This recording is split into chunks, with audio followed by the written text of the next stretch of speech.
Bab 641 Bencana Alam. Setelah memutuskan, Ya Zongyun membawa 100 pelayan Yafei dan Yafei, serta para ahli yang menjaga kepulauan eksekusi abadi di Lautan Darah Abadi, dan maju ke kediaman Taois Kyusui.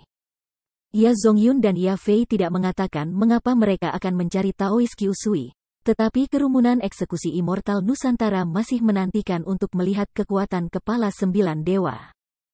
Lagi pula, lelaki tua itu adalah orang terkuat kedua di kepulauan eksekusi abadi.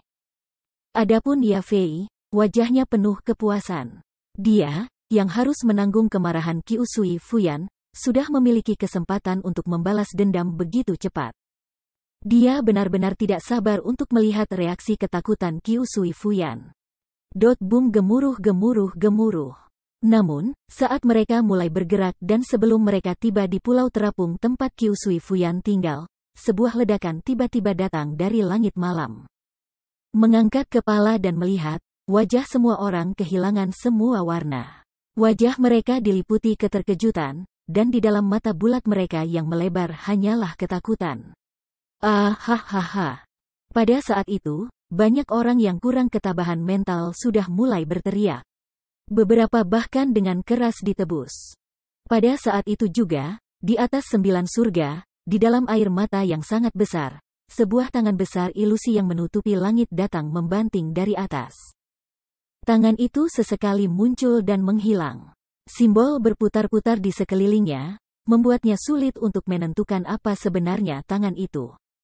Namun, sesuatu yang tidak dapat disangkal adalah bahwa setiap orang merasakan aura mengerikan yang dapat menghancurkan segala sesuatu yang berasal dari tangan besar itu. Gemuruh. Begitu tangan besar itu turun, semua orang bisa dengan jelas melihat ruang runtuh inci demi inci. Satu demi satu, bintang-bintang dihancurkan. Dan bertepatan dengan kehancuran bintang-bintang, langit yang penuh dengan meteor mulai runtuh. Pada saat itu, langit telah runtuh. Orang tidak bisa lagi melihat matahari, bulan, atau bintang. Mereka hanya bisa melihat pecahan ruang. Namun meski begitu, bumi belum memasuki kegelapan tanpa akhir. Sebaliknya, itu menjadi lebih cerah. Alasan mengapa seperti itu adalah karena langit yang dipenuhi meteor. Ada tak terhitung jumlahnya dan masing-masing memiliki setidaknya volume benua. Setiap orang diterangi dengan api yang mengamuk. Dan itu adalah api yang mengamuk yang menerangi bumi.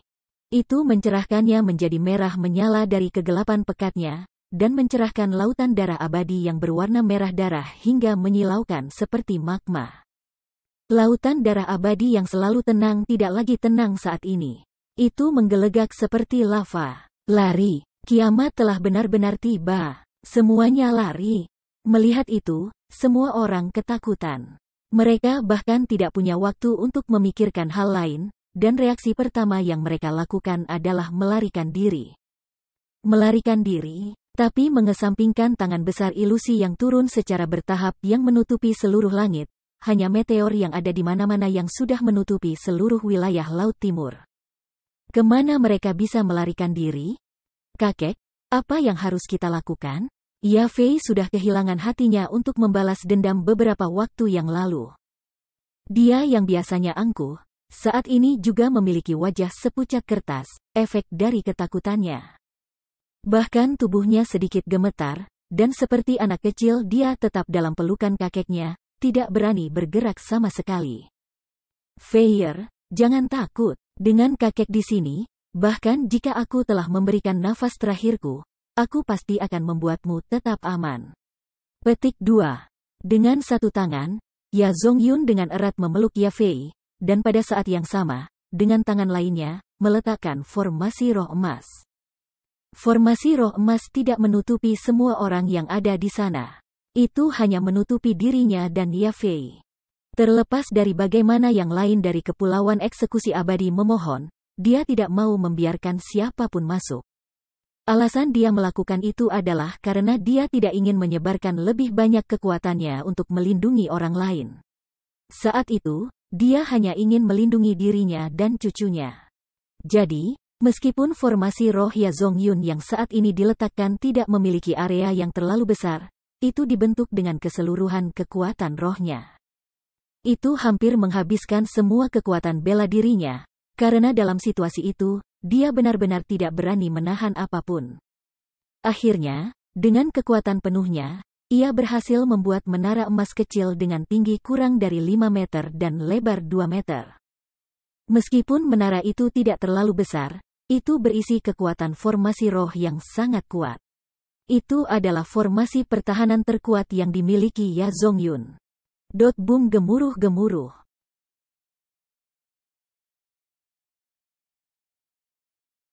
Tapi saat formasi berhasil dibuat, suara yang lebih memekakkan telinga daripada guntur terdengar dari kejauhan. Pada saat yang sama, udara mulai bergetar, dan lautan darah abadi di bawahnya seperti panci yang meledak. Air mulai melonjak ke langit, dan semuanya kacau balau. Boom, boom, boom, boom, boom, boom, boom. Setelah itu, ledakan tanpa henti terdengar, dan suaranya semakin dekat. Ya Fei dan Ya Zongyun kemudian dapat melihat dengan jelas bahwa meteor di langit yang jatuh. Itu adalah meteor yang membuat ledakan. Menyeret di belakang ekor api, mereka turun dari atas. Setelah menabrak tanah, mereka akan meledak dan menjadi gelombang kejut yang sangat ganas, mendorong riak keluar dalam bentuk melingkar. Riak-riak itu kemudian tak terbendung saat melewati area dan menghancurkan apapun yang ada. Terlepas dari apa itu akan terbunuh oleh riak. Akhirnya, sebuah meteor menabrak lautan darah abadi.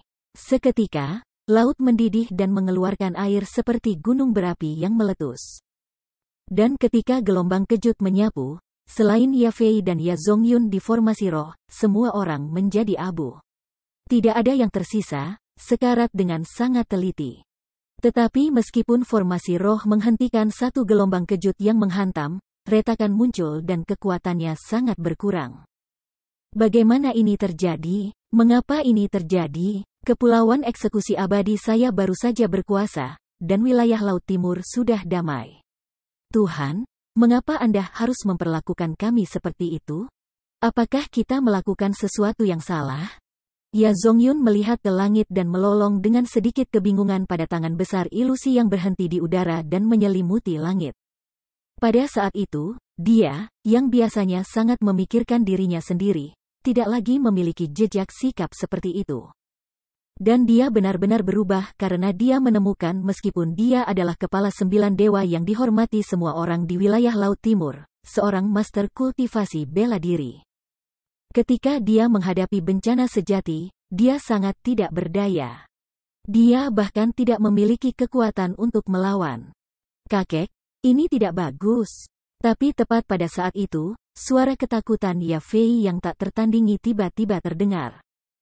Ketika dia menoleh dan melihat, wajah Ya Zongyun juga sangat berubah karena meteor super besar, dengan kekuatan yang sangat menghancurkan, sedang menuju lurus ke arah mereka. Kecepatannya cepat, dan areanya luas, hampir menutupi bagian dari lautan darah abadi itu. Mereka tidak bisa menghindar. Ledakan. Akhirnya, ledakan memekakkan telinga terdengar, dan pada saat itu, Ya Zongyun dan Ya Fei merasa mata mereka menjadi gelap. Semua kesadaran menghilang, dan mereka tidak sadarkan diri. Hanya setelah beberapa waktu yang tidak diketahui, Ya Fei secara bertahap membuka matanya. Tetapi setelah dia melakukannya, dia menemukan bahwa dunia dari kesannya benar-benar berubah. Langit berwarna merah darah dan penuh retakan. Bumi berwarna merah darah dan penuh dengan magma yang melonjak. Di antara langit dan bumi, tidak ada satupun jejak kehidupan. Itu sangat sunyi. Mungkinkah aku sudah mati? Adalah pikiran pertama Ya Fei. Setelah mengalami semua yang terjadi, dia tidak merasa bahwa dia mampu bertahan. Bab 642 Peringatan. Itu adalah, namun tiba-tiba, pupil Ya Fei tiba-tiba menyusut, lalu dia buru-buru terbang ke bawah. Karena di dalam aliran magma yang mengeluarkan panas yang menyengat, dia melihat seseorang, kakeknya Ya Zongyun. Kakek, melihat kakeknya, Ya Fei terkejut dan gembira, dan dia buru-buru mengangkatnya dari magma yang menggelegak. Baru kemudian dia menemukan bahwa kakeknya, yang sangat dia banggakan, sangat lemah. Namun setelah pemeriksaan, dia menemukan bahwa kakeknya masih memiliki denyut nadi dan detak jantung. Dia belum mati. Kenapa jadi seperti ini? Bukankah kita sudah mati? Setelah menemukan anomali kakeknya, Yafei juga memeriksa dirinya sendiri. Dia menemukan bahwa denyut nadi dan detak jantungnya sangat stabil. Ini adalah karakteristik khusus dari kehidupan yang tidak sesuai dengan seseorang yang sudah mati. Bagaimanapun, dia tahu bahwa orang mati tidak memiliki detak jantung atau denyut nadi, dan bahwa jiwa sebenarnya hanyalah kesadaran seseorang. Setelah manusia mati, itu sama saja dengan kesadaran mereka memasuki dunia yang berbeda, dunia yang sangat menakutkan. Namun, karena jantungnya masih berdetak, itu berarti dia belum mati. Batuk-batuk, Feier, kamu baik-baik saja. Tepat pada saat itu, Ya Zongyun terbatuk beberapa kali. Dia benar-benar bangun, dan hal pertama yang dia lakukan setelah bangun adalah memeriksa cucunya dengan cermat. Dia cukup takut cucunya, yang dia sayangi, terluka. Kakek, Feier baik-baik saja. Apa kabar? Apakah Anda merasa tidak nyaman di mana saja? Melihat kakeknya terbangun, Yafei bersukacita dan bergegas ke pelukan Ya Zongyun, meratap sedih. Konyol Feier, jangan menangis. Kakek baik-baik saja. Hanya saja formasi roh yang saya letakkan sebelumnya adalah formasi tabu, jadi saya kehilangan terlalu banyak kekuatan, jelas Ya Zongyun. Itu berarti kakek tidak terluka? Yafei bertanya. Ya Zongyun mengangguk dengan senyum ringan. Dan setelah mendengar kata-kata Ya Zongyun, Yafei bahkan lebih bahagia. Meskipun, saat ini, langit runtuh dan tanah runtuh, dan dunia tidak terlihat seperti sebelumnya, tidak banyak yang terjadi padanya dan kakeknya, dan mereka selamat. Itu adalah keberuntungan di dalam kemalangan. Siapa ini? Namun pada saat itu, mata Ya Zongyun menyala dan dia menempatkan Yafei di belakangnya saat dia berteriak keras di depannya. Melihat itu, Yafei juga dengan cepat mengarahkan pandangannya ke arah teriak Ya Zongyun dengan marah. Baru pada saat itulah dia menemukan bahwa beberapa ratus meter dari mereka, tiba-tiba, muncul hamparan kabut putih yang luas. Kabut itu tidak ada sebelumnya. Saat itu, kecemasan Yafei mencapai puncaknya karena ketika dia memeriksa kabut, dia tidak bisa mendeteksi apapun. Namun pada saat itu juga, dari kabut, terdengar suara langkah kaki yang tajam dan jelas. Ta, ta, ta, ta, ta. Suara langkah kaki itu muncul satu demi satu, dan semakin dekat. Tidak hanya Yafei, bahkan Ya Zongyun dengan erat mengerutkan alisnya. Matanya berkilauan tidak stabil dan bahkan jantungnya membentuk gumpalan di tenggorokannya. Mereka, yang secara pribadi mengalami bencana, mengalami kekuatan dan teror tangan besar di langit. Di saat seperti ini, mereka tidak bisa menentukan dengan tepat benda apa yang mendekati mereka. Wos, saat keduanya menatap erat, kabut akhirnya menyebar dan secara bersamaan, seseorang muncul di garis pandang Yafei dan Ya Zongyun. Setelah melihat orang itu, tidak peduli apakah itu Ya Zongyun atau Yafei, keduanya tercengang, wajah mereka penuh kejutan. Pada saat itu, orang yang maju ke udara dan perlahan mendekati mereka adalah seorang wanita muda. Dia memiliki rambut hitam legam yang tersebar di belakangnya, serta alis yang panjang, mata besar yang indah, hidung tinggi, bibir kecil seperti buah ceri, dan kulit yang awet muda. Dia hanya mencapai batas kecantikan, dan pasti melampaui Yafei. Terutama sikapnya yang murni dan menawan. Itu adalah sesuatu yang bahkan tidak bisa dibandingkan dengan Yafei. Dia seperti peri dari surga, mendekati kesempurnaan. Tidak hanya wanita muda itu memiliki kecantikan seperti peri, sosoknya juga sangat bagus. Dari bagian luarnya yang seputih salju, ada sedikit kemerahan, dan kulitnya juga sangat mengkilap seperti batu giok. Meskipun hal yang membuat Yafei dan Ya Zongyun terkejut bukanlah penampilannya yang seperti peri, itu adalah pakaian terbuka yang dia kenakan.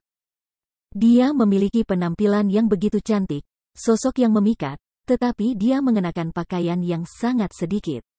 Dia hanya mengenakan pakaian dalam. Memang, itu adalah korset merah muda. 1. Itu dikenakan di depan dadanya, dan meskipun menutupi semua area pribadi, area kulit putih salju yang luas masih terlihat.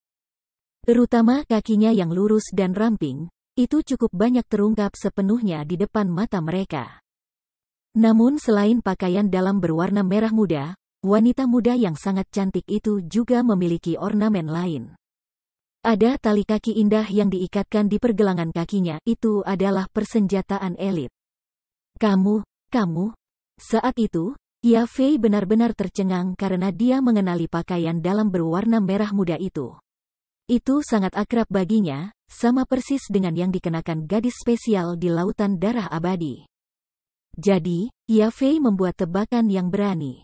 Orang yang muncul di depan matanya sangat mungkin adalah gadis kecil yang ingin dia tangkap bahkan dalam mimpinya, Little Fishy. Feier, kamu mengenalinya? Ya Zongyun belum pernah melihat Little Fishy sebelumnya, tapi dia bisa melihat bahwa cucunya mungkin mengetahui kecantikan muda yang misterius. Wanita muda itu tidak memiliki reaksi yang terlalu besar saat dia menatap ekspresi terkejut dan ketakutan mereka. Ketika masih ada jarak 100 meter antara dia dan mereka berdua, dia berhenti. Kamu Little Fishy? Dia akhirnya bertanya, dengan nada tidak percaya. Namun, tepat pada saat itu, mata jernih Little Fishy sedikit bergeser. Tekanan tak terbatas kemudian datang membanting dari atas, menyebabkan Ya Fei dan Ya Zongyun berlutut di udara dengan puff. Kekuatan yang kuat bahkan membuat udara tempat mereka berlutut retak.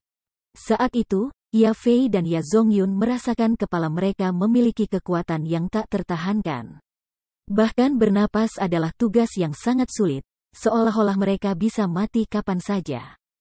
Wajah mereka juga penuh dengan penderitaan. Namun, tidak ada sedikit pun simpati darinya saat dia melihat keadaan menyakitkan mereka. Dia pertama-tama dengan jijik memandang keduanya, lalu berkata dengan nada memerintah yang mutlak, dengar. Jangan menyerang Wuking, dan jangan melakukan sesuatu yang merugikan Wuking. Kalau tidak, orang-orang yang akan mati pasti tidak hanya kalian berdua, tetapi seluruh wilayah Laut Timur. Petik 2.HMM. Setelah mengucapkan kata-kata itu, kabut putih yang luas muncul di sekelilingnya lagi, dan segera, itu menutupi tubuhnya yang luar biasa indah, lalu dia menghilang. Selain itu, kabut menyebar dengan cepat. Itu menutupi garis pandang Ya Fei dan Ya Zongyun, dan pada saat yang sama, kekuatan yang tak tertahankan juga memudar seperti awan. Ya Fei dan Ya Zongyun belum pulih dari adegan berbahaya sebelumnya sebelum mereka tiba-tiba mendengar suara familiar yang tak ada habisnya. Tuan Abadi Pertama, Tuan Abadi Pertama. Nona Ya Fei, Nona Ya Fei. Suara-suara itu sangat familiar. Mereka adalah suara para pelayan Ya Fei dan para ahli kepulauan eksekusi abadi. Dan seiring dengan deringan suara-suara itu, kabut yang mengelilingi mereka juga mulai perlahan-lahan menghilang. Kemudian ketika kabut benar-benar menghilang, mereka berdua yang mengalami pemandangan mengerikan seperti itu sangat mengubah wajah mereka. Bab 643 menghilang. Pada saat itu, hal pertama yang masuk ke mata Ya Fei dan Ya Zongyun adalah 100 pelayan wanita Ya Fei, serta sekelompok orang dari Kepulauan Eksekusi Abadi. Mereka semua memiliki wajah yang penuh dengan keterkejutan, dan dengan mata membulat yang melebar dalam kebingungan dan ketakutan, mereka menatap tajam ke arah Ya Fei dan Ya Zongyun. Melihat sekeliling mereka, keduanya menemukan bahwa Lautan Darah Abadi tenang seperti biasanya. Semua pulau terapung masih tidak rusak, dan saat mengangkat kepala, menatap langit sekali lagi, meskipun air mata masih ada di sana, langit penuh bintang juga ada di sana. Namun, ketika mereka menatap diri mereka sendiri, tubuh mereka benar-benar basah, itu adalah bau air laut. Mereka tampaknya telah jatuh ke Laut Darah Abadi di bawah, dan selain air laut yang merendam tubuh mereka, bahkan ada keringat dingin, terutama Ya Fei. Saat itu, dia masih tidak bisa mengendalikan tubuhnya yang bergetar. Apa sebenarnya yang terjadi di sini? Apa yang terjadi? Ya Zongyun bertanya kepada seseorang di sisinya ketika dia melihat situasi yang aneh. Tuan Pertama Abadi, ini. Orang yang ditanyai memiliki wajah penuh kepanikan. Sepertinya ada semacam hal yang tak terkatakan karena dia tidak berani mengatakan apa-apa. Mengatakan kebenaran, Ya Zongyun dengan paksa bertanya. Tuan Pertama Abadi, sebelumnya, kami mengikuti Anda dan Nona Yafei. Tetapi tiba-tiba, Anda berdua melihat ke langit dengan wajah penuh ketakutan. Lady Yafei bahkan menjerit dan melompat ke pelukanmu. Setelah itu, Anda, Lord First Immortal, meletakkan formasi roh yang sangat menyilaukan di tempat Anda berdiri. Formasi itu sangat kuat, hanya sesuatu yang belum pernah dilihat pelayan ini sebelumnya. Tapi segera, Anda melepaskan formasi roh dan melompat ke lautan darah abadi di bawah. Melihatmu memasuki laut, Nona Yafei juga dengan cepat mengikuti dan membawamu ke atas. Percakapan Anda dengannya setelah itu adalah sesuatu yang tidak dapat kami pahami, jawab orang itu dengan serius. Saat itu, Yafei dan Ya Zongyun saling memandang, empat mata saling berhadapan. Kemudian, mereka melihat ke arah kerumunan. Melihat semua orang mengangguk setuju, bahwa kata-kata orang itu benar, keduanya tidak bisa menahan mengerutkan alis mereka erat-erat, lalu menghela nafas dan berkata pada saat yang sama. Mungkinkah semua yang baru saja terjadi hanyalah imajinasiku? Lihat. Air mata itu menutup. Tiba-tiba, dari kejauhan terdengar teriakan keras. Mengangkat kepala mereka untuk melihat, mereka memang menemukan bahwa air mata yang muncul di atas 9 surga perlahan menutup. Kakek, apa yang harus kita lakukan? Yafei saat ini tidak tahu harus berbuat apa, jadi dia hanya bisa meminta bantuan kakeknya. Ya Zongyun pertama-tama menyeka keringat dingin di wajah Yafei, lalu menepuk bahunya dan mengirim pesan mental, mengatakan, Feier, pertama beritahu saya apa itu Little Fishy. Yafei tidak berani menyembunyikan apapun. Dia dengan sederhana dan langsung memberitahu Ya Zongyun tentang Little Fishy dan Chu Feng. Tentu saja, dia juga bercerita tentang konflik yang terjadi di antara mereka. Setelah mengetahui tentang hal-hal yang terjadi, kulit Ya Zongyun berubah menjadi sangat suram. Kemudian, dia bertanya, Feier, apakah menurutmu semua yang terjadi itu nyata? Berada di sana secara pribadi, itu sangat nyata sehingga tidak bisa lebih nyata. Yafei mengangguk. Kenyataannya, bahkan sekarang dia tidak bisa memastikan apakah itu hanya imajinasinya barusan atau benar-benar terjadi. Belum lagi kamu, bahkan aku, sebagai spiritualis dunia jubah emas, tidak bisa merasakan apapun dalam ilusi itu. Itu sudah mengatakan betapa kuatnya orang yang menggunakan ilusi pada kita. Jangan memprovokasi Wuking itu lagi, dan terlebih lagi, jangan memprovokasi Little Fishy itu. Semua orang yang terkait dengan mereka tidak bisa diprovokasi. Kata Ya Zongyun. Kakek, mungkinkah semua yang terjadi hanyalah kekuatan dan kepalsuan palsu? Haruskah mereka dilepaskan karena Anda dan saya berada dalam ilusi? Yafei masih agak pahit. Gadis bodoh, kamu masih terlalu muda dan kurang memahami situasi yang parah. Ilusi tadi bukanlah kekuatan palsu. Jika orang itu mau, kita pasti sudah mati, kata Ya Zongyun ringan melalui pesan mental. Teguh. Setelah mendengar kata-kata itu, Yafei tidak bisa menahan diri untuk menelan dan sekali lagi, berkeringat dingin. Bahkan jika kakeknya seperti itu berarti Little Fishy benar-benar bukan orang yang sederhana. Setidaknya, orang yang membuat kakeknya dan dirinya sendiri tidak sederhana sama sekali. Dalam situasi seperti itu, tidak peduli seberapa enggan Yafei, dia masih takut di dalam hatinya. Dia tidak punya pilihan selain menyerah menemukan Chu Feng, Taoist Kyusui dan yang lainnya untuk membalas dendam. Setelah itu, Ya Zongyun memerintahkan orang-orang yang ada di sana untuk tidak memberitahu siapapun tentang mereka yang kehilangan kendali atas diri mereka sendiri, dan mereka yang sudah takut pada Yafei dan Ya Zongyun, tentu saja tidak berani mengungkapkan apapun. Sama seperti itu, sekelompok orang yang agresif, yang awalnya berencana untuk menemukan Taoist Kyusui dan Chu Feng untuk berhutang, terpaksa kembali dengan semangat rendah bahkan sebelum mereka berjalan jauh. Meskipun cukup memalukan untuk melakukannya, Yafei dan Ya Zongyun tidak punya pilihan lain. Itu tidak terlalu menjadi masalah bagi Yafei, lagi pula, dia masih seorang martial lord. Namun, sebagai raja bela diri, bahkan Ye Zongyun merasakan tekanan dari sebelumnya. Dia tahu ada keberadaan yang tidak bisa dia sakiti. Karena dia tidak bisa melakukan apa-apa, Ye Zongyun tidak bisa menahan diri untuk tidak mengangkat kepalanya dan melihat ke langit. Dia melihat air mata yang menutup secara bertahap di atas dan merajut alisnya dengan erat. Dia terus merasa bahwa air mata itu sepertinya ada hubungannya dengan hal-hal yang dia temui hari ini. Namun, dia tidak berani untuk terus berpikir di luar titik itu. Dia tidak berani membayangkan apa akibatnya jika dia menyinggung orang terkait dengan air mata di langit. Mungkin seluruh wilayah Laut Timur akan benar-benar dimusnahkan karena dia. Pada saat yang sama, Chu Feng telah kembali ke Pulau Terapung, dan setelah memberitahu Jiang Wanxi tentang kepergian Little Fishy, dia kembali ke kamarnya untuk beristirahat. Dia tidak melanjutkan mengamati air mata di langit karena dia tidak berminat lagi. Setelah Little Fishy pergi, untuk beberapa alasan Chu Feng merasa sedikit sedih. Selain itu, Chu Feng juga tahu bahwa bahkan jika air mata di langit benar-benar membawa sesuatu, itu bukanlah sesuatu yang bisa dia hindari. Jadi, dia hanya memalingkan muka darinya, jadi hatinya tidak bermasalah.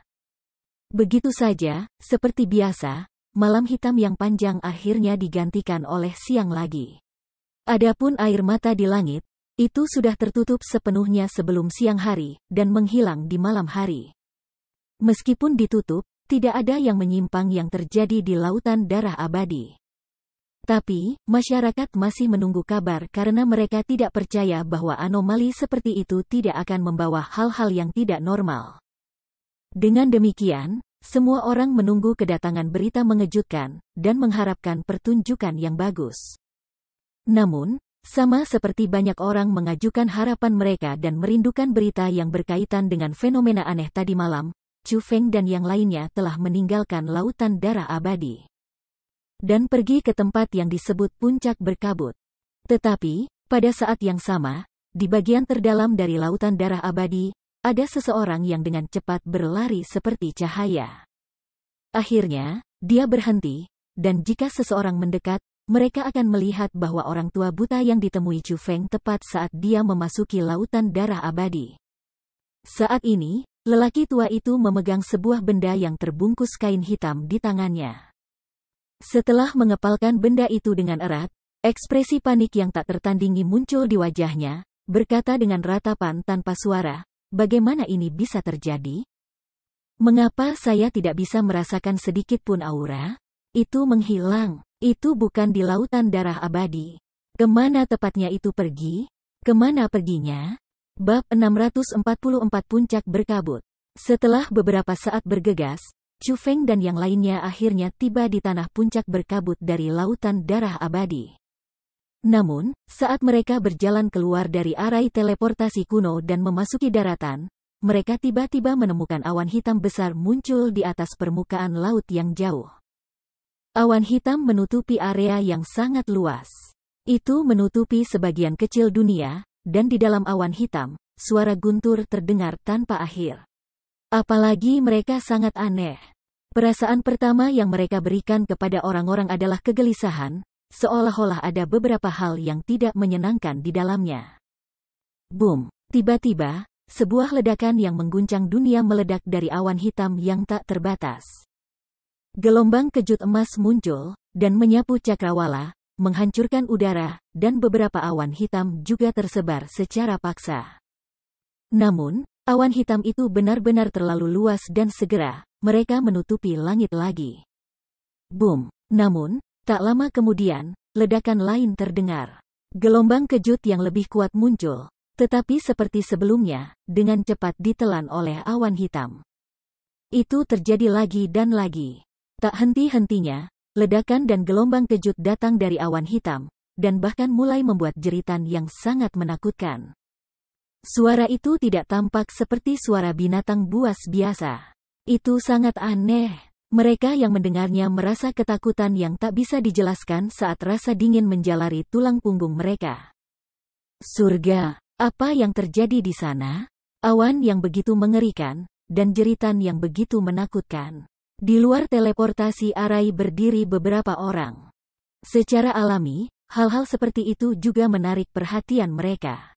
Pasti ada orang yang bertarung secara intens di dalam awan hitam, dan kultivasi mereka juga sangat kuat. Chu Feng juga mengamati itu. Dilihat dari jarak dari awan dan di sini, selain kelengkungan gelombang kejut dan pantulan cahaya, orang yang menyerang setidaknya adalah keberadaan Raja Bela Diri. Wansi, bawa Wuking ke Misty Peaks dulu, Qiu Sui Fuyan tiba-tiba berkata kepada Jiang Wansi dengan nada serius.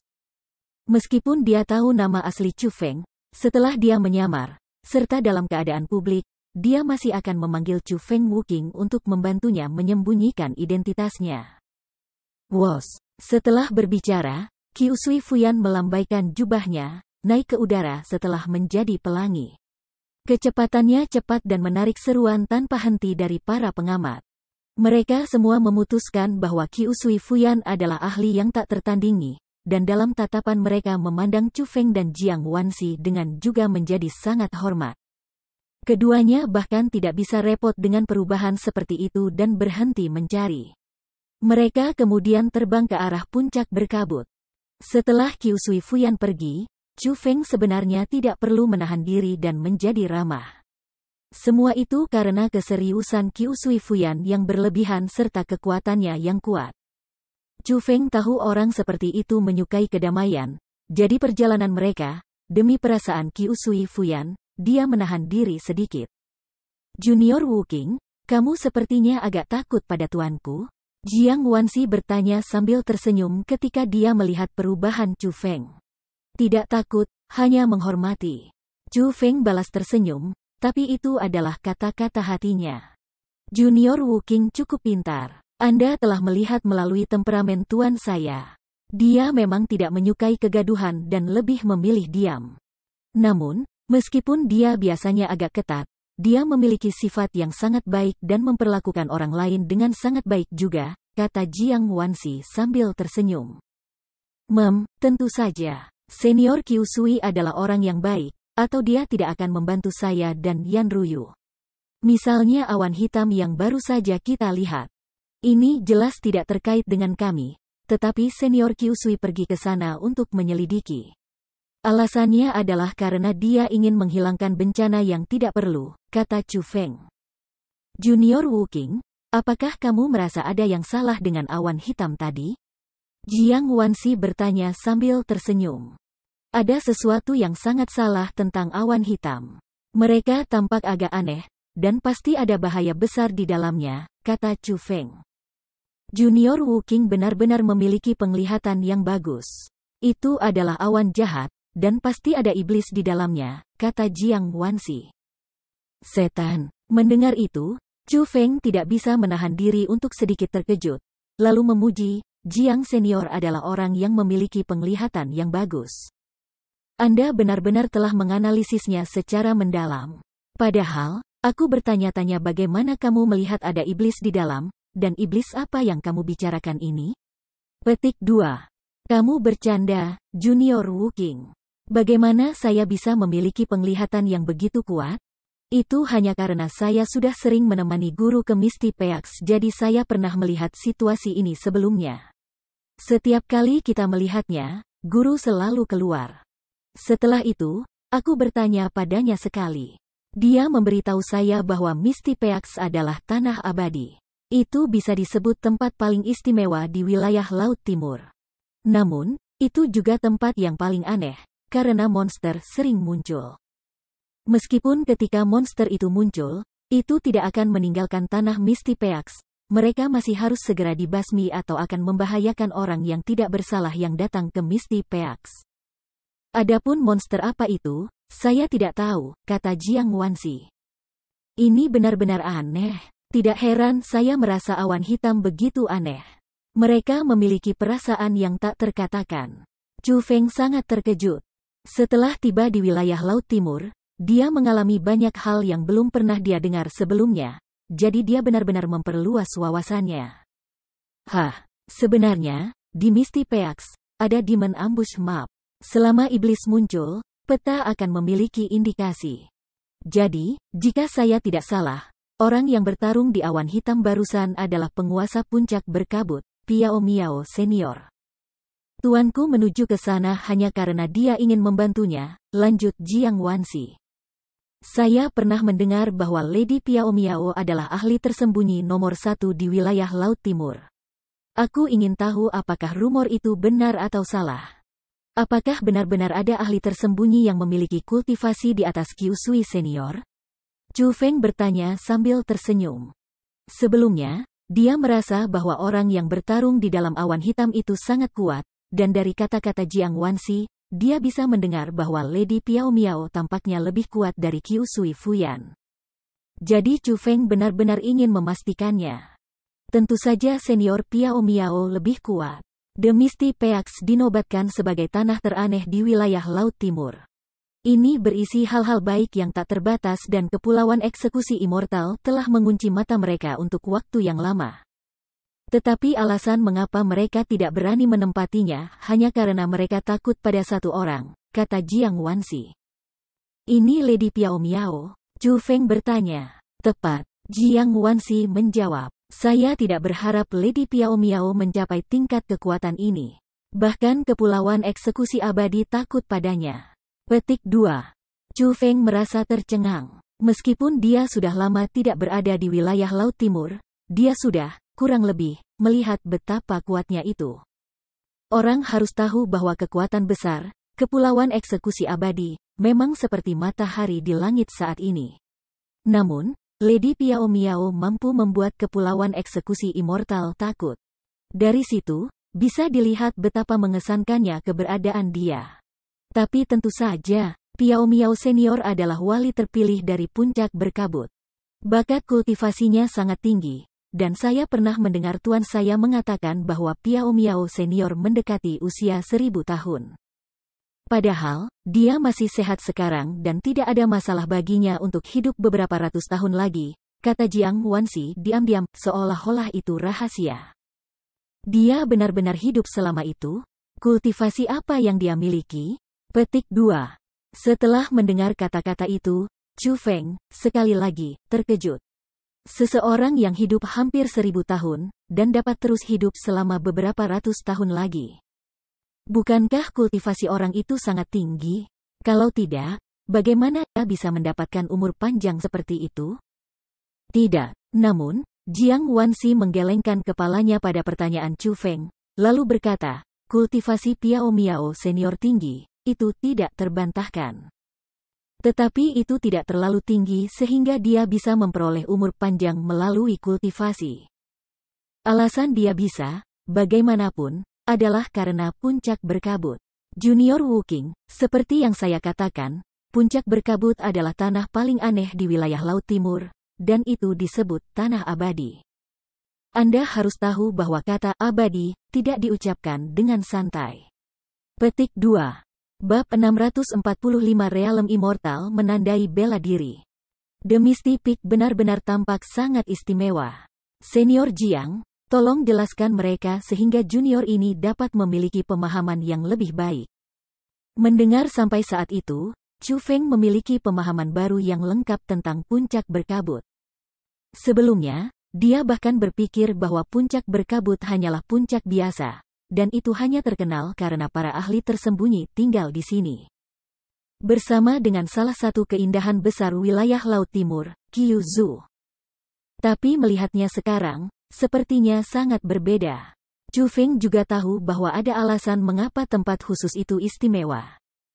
Oleh karena itu, dia merasa bahwa jika puncak berkabut benar-benar seperti yang dikatakan Jiang Wansi, maka kemungkinan besar itu menyembunyikan kemungkinan besar. Sebenarnya, aku tidak terlalu mengerti tempat ini dan aku hanya mendengar tuanku mengatakan beberapa hal tentangnya. Adapun asal-usulnya, tidak ada yang tahu persis. Mereka hanya tahu bahwa ada banyak hal khusus di tempat ini dan bahkan dapat memperpanjang hidup seseorang. Jadi, itulah mengapa disebut tanah teraneh di wilayah Laut Timur. Menurut tuanku, puncak berkabut sebenarnya lebih seperti formasi penyegelan yang sangat besar. Tertutup di dalam adalah iblis yang kurang dipahami orang. Tidak diketahui siapa yang menyegel iblis di sana, Tetapi kadang-kadang, dia menembakkan beberapa hantu untuk membuat masalah. Hantu iblis adalah awan hitam yang kita lihat sebelumnya. Meskipun mereka hanya hantu, dan mereka tidak dapat meninggalkan tanah puncak berkabut, jika kita mengabaikannya, kemungkinan besar monster itu akan benar-benar terlepas. Jadi, Misty Peak membutuhkan wali yang bertanggung jawab untuk membasmi iblis yang lahir kapan saja. Penjaga ini dikatakan dipilih oleh puncak berkabut itu sendiri, dan hanya wanita yang bisa memegang posisi itu. Saat ini, walinya adalah Piao Miao Senior, dan saya yakin wali masa depan akan lahir dari salah satu dari 4 senior, jelas Jiang Wanxi. Ini benar-benar mistis. Lalu siapa penjaga pertama dari Misty Peak? Chu Feng bertanya. Junior Wu Qing, kamu ingin bertanya siapa pemilik pertama dari Misty Peak ini kan? Jiang Wanxi tersenyum. Chu Feng menggaruk kepalanya ketika Jiang Wanxi melihat niatnya, dan berkata sambil tersenyum, ya. Mendengar kata-kata senior Jiang, meskipun saya belum melihat puncak berkabut, saya sudah merasa tempat itu mengesankan. Jika itu benar-benar seperti yang dikatakan senior Jiang, bahwa puncak berkabut, pada kenyataannya, adalah formasi penyegelan yang besar. Maka saya yakin bahwa pemilik tempat ini pastilah keberadaan yang sangat luar biasa.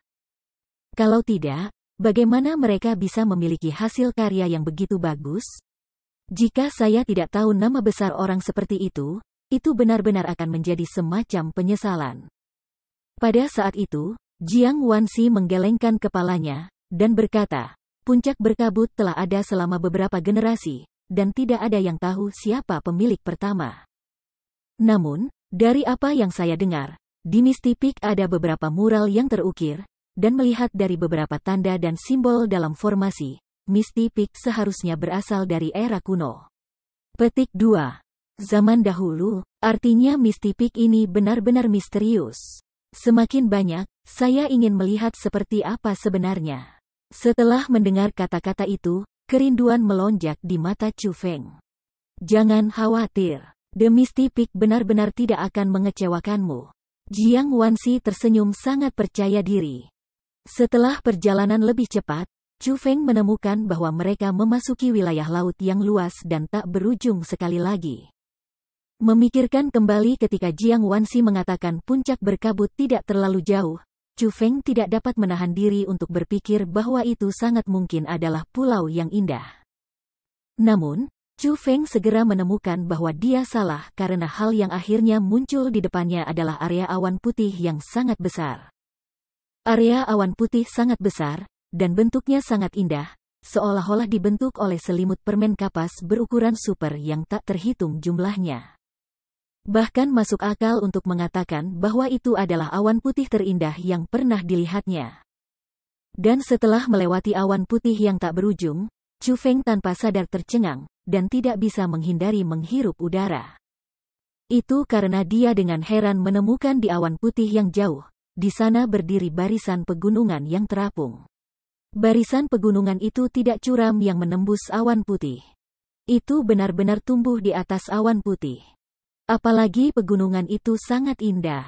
Ada puncak yang tak terhitung jumlahnya di dalam dan air terjun juga yang mengalir ke bawah. Mereka seperti naga air berwarna putih saat mereka memasuki awan putih dari puncak gunung, menimbulkan percikan besar dan memproyeksikan banyak pelangi. Namun, ketika Chu Feng masih di bawah awan putih, dia jelas tidak melihat setetes air pun. Yang berarti air yang mengalir dari air terjun, meskipun mendarat di awan, tidak merembes melaluinya dan menyembur ke bawah. Chu Feng telah melihat pulau terapung.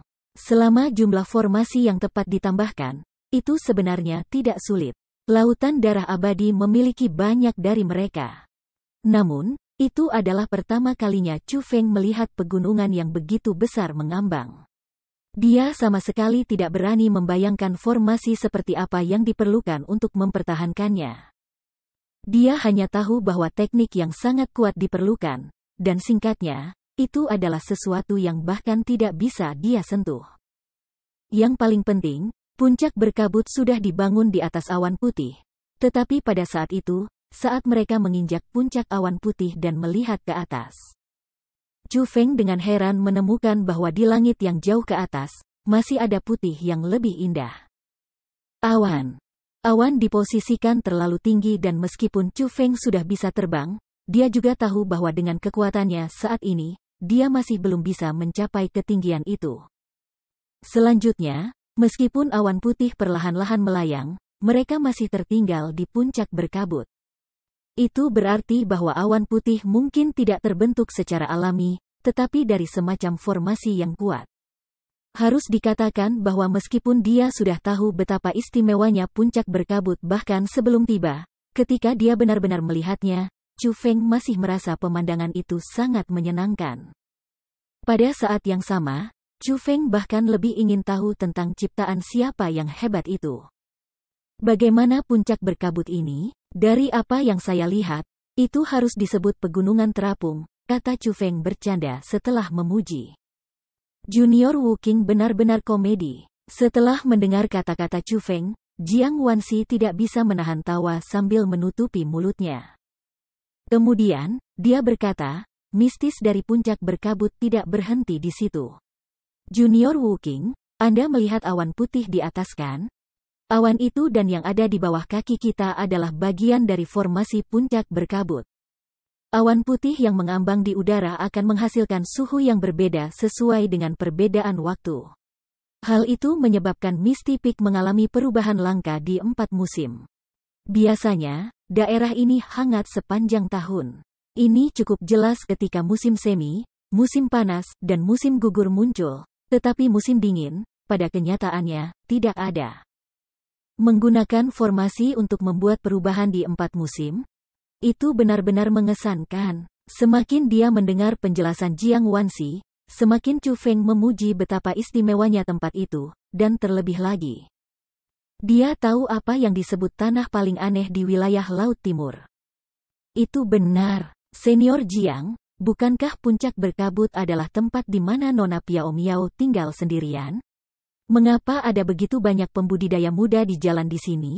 Mungkinkah mereka semua datang untuk Lady Piao Miao, ingin dia menjadi tuan mereka? Namun jumlah ini agak terlalu banyak bukan?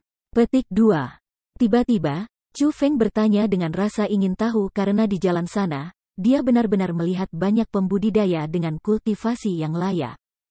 Di dalam, banyak yang adalah martial lords dan hanya sedikit yang berada di alam surga.